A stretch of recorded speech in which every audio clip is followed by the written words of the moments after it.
একদম চুপ করো শান্তি, মিথ্যা কথা বলবে না। এখনই তো তোমার শরীর ঠিক ছিল, এখন হঠাৎ করে তোমার শরীর খারাপ হয়ে গেল।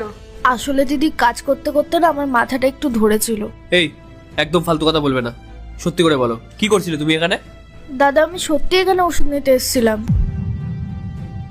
আচ্ছা দেখাও তাড়াতাড়ি, কোথায় তোমার মেডিসিন রাখা আছে? দিদি আসলে পারবে না দেখাতে, তাই তো? শান্তি, আমি খুব ভালো করে জানি তুমি এখানে কেন এসেছিলে। তুমি এখানে রাহুলকে টাচ করার জন্য এসেছিলে, আর আমার পেছনে তুমি এই জিনিসটা প্রায় দিনই করো। তোমার লজ্জা করে না? আমি তোমাকে অসহায় মানুষ ভেবে আমাদের বাড়িতে কাজে রেখেছিলাম। ভেবেছিলাম গরিব মানুষ 2 টাকা ইনকাম করে নেবে, না হলে না আমার বাড়িতে কাজের লোকের কোনো দরকারই ছিল না। তোমাকে আমি নিজের ছোট বোনের মতো ভাবতাম। আর তুমি কি করলে? তুমি আমার হাজবেন্ডের সাথে এরকম নোংরামি করার চেষ্টা করো। তোমার লজ্জা করে না? তুমি তো নিজেই আমায় বলেছিলে তোমার কাজের প্রয়োজন, তোমার টাকার প্রয়োজন। এই সব কাজ করছো তুমি? দিদি তুমি আমাকে ক্ষমা করে দাও, আমার ভুল হয়ে গেছে। আসলে এই পৃথিবীতে তো আমার কেউ নেই, তুমি কাজে চলে